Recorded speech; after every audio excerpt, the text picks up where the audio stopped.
ಕೊಟ್ಟಿದ್ದಾರೆ tax officer ಏನು ಅಂತ ಕೊಟ್ಟಿದ್ದಾರೆ, ಎಷ್ಟು ಕೊಟ್ಟಿದ್ದಾರೆ ಸರ್? 50 ಲಕ್ಷ ಅಂತ ಕೊಟ್ಟಿದ್ದಾರೆ ಸರ್. ನಾವು ತಲಗಾಡಿಲಿ ಹೂ ವ್ಯಾಪಾರ ಮಾಡೋದು. 50 ಲಕ್ಷ ನೀವು ಕಟ್ಟಬೇಕು, ಇನ್ಕಮ್ ಟ್ಯಾಕ್ಸ್ ಕಟ್ಟಬೇಕು ಅಂತ 2 ನೋಟಿಸ್ ಕೊಟ್ಟಿದ್ದಾರೆ ಸರ್. ಯಾವಾಗ ಬಂತು ಸರ್ ನೋಟಿಸ್? 1 ತಿಂಗಳಿಂದ ಒಂದು ಬಂತು, ಇನ್ನೊಂದು ವಾಟ್ಸಪ್ಪಿಂದನೇ ಕಳಿಸಿದ್ರು ಸರ್. ಯಾವಾಗ ಕಳಿಸಿದ್ರು?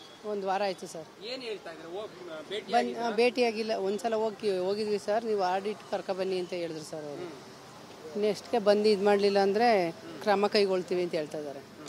ಎಷ್ಟು ದಿನ ಆಯ್ತು ಈಗ ನೋಟಿಸ್ ಕೊಟ್ಟು ನಿಮಗೆ? 1 ತಿಂಗಳಾಯ್ತಾ? ಹಾಂ, 1 ತಿಂಗಳಾಯ್ತು ಸರ್. ಏನು ಮಾಡಬೇಕು ಅಂದ್ಕೊಂಡಿದ್ದೀರಿ ಮುಂದೆ? ಸರ್, ನಾವು ತಳ್ಳಗಾಡೀಲಿ ವ್ಯಾಪಾರ ಮಾಡೋದು. ನಾವು ಎಲ್ಲಿಂದ ತಂದು ಕಟ್ಟಲಿ ಸರ್? ಮನೆ ಬಾಡಿಗೆ ಕಟ್ಟೋದೇ ಕಷ್ಟ ಐತೆ ನಮಗೆ. ನಾವು ಎಲ್ಲಿಂದ ತಂದು ಕಟ್ಟಲಿ ಟ್ಯಾಕ್ಸು?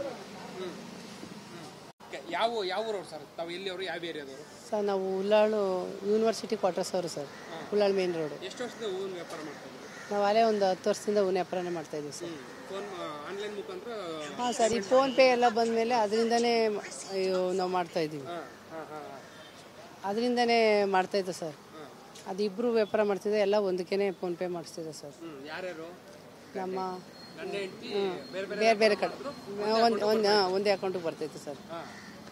ಈಗ ನಮ್ಗೆ ದಿನದ ಆದಾಯ ಎಷ್ಟಿದೆ ಸರ್?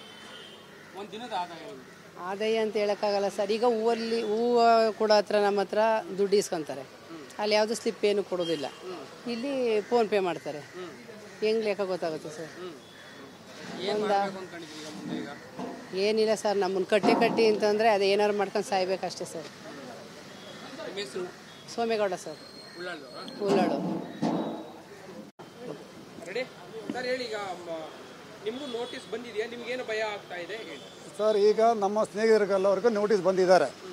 ಅವ್ರಿಗೂ 30 ಲಕ್ಷ 40 ಲಕ್ಷ ಬಂದಿದ್ದಾರೆ. ಈಗ ನಮಗೂ ಬರುತ್ತೆ ಅಂತ ಅವ್ರು ಹೇಳ್ತಾ ಇದ್ದೀನಿ. ಅದಕ್ಕೆ ನಮ್ಗೆ ಭಯ ಆಗ್ತಾ ಇದೆ. ನಾವು ಕೇರಳದಿಂದ ಬಂದು ಸಣ್ಣ ಪುಟ್ಟ ವ್ಯಾಪಾರ ಮಾಡಿಕೊಂಡು ಜೀವನ ಮಾಡ್ತಾ ಇದ್ದೀನಿ. ಸುಮಾರು ವರ್ಷದಿಂದ ನಾವು ಮಾಡ್ತಾ ಇದ್ದೀನಿ. ಈ ಥರ ಈಗ ಒಂದೇ ಸಲ ಈಗ ಇಂಟ್ರೆಸ್ಟ್ ಏನು ಕೊಟ್ಟಿಲ್ಲ. 21, 24, 25 ಈಗ 4 ವರ್ಷದಿಂದ ಒಂದೇ ಸಲ ಕಟ್ಟಿಂದ ಹೇಳ್ಬಿಟ್ಟು ಈಗ ಅವ್ರಿಗೆ ಬಂದಿದ್ದಾರೆ. ನಮ್ಮ ಸ್ನೇಹಿತರಿಗೂ ನಮಗೂ ಬರುತ್ತೆ, ಖಂಡಿತ ಒಂದೇ ಬರುತ್ತೆ. ಯಾಕೆಂದರೆ ಅದಕ್ಕೆ ನಮ್ಗೆ ಭಯ ಆಗ್ತಾ ಇದೆ. ನಾವು ಹೆಂಗೆ ಜೀವನ ಮಾಡೋದು, ಹೆಂಗೆ ಅಂಗಡಿ ಬಾಡಿಗೆ ಕಟ್ಟೋದು, ಹೆಂಗೆ ಮನೆ ಬಾಡಿಗೆ ಕಟ್ಟೋದು, ಹೆಂಗೆ ಮಕ್ಕಳು ಫೀಸ್ ಹೆಂಗೆ ಕಟ್ಟೋದು ಅಂತ ಅರ್ಥ ಆಗ್ತಾನೆ ಇಲ್ಲ. ನಿಲ್ಲಿಸ್ಬೇಕು ಅಂತ ನಾವು ಈಗ ಡಿಸೈಡ್ ಮಾಡಿದ್ದಾರೆ. ಈಗ ಬೇರೆ ಇದಿಲ್ಲವಲ್ಲ, ಆಪ್ಷನ್ ಇಲ್ಲವಲ್ಲ.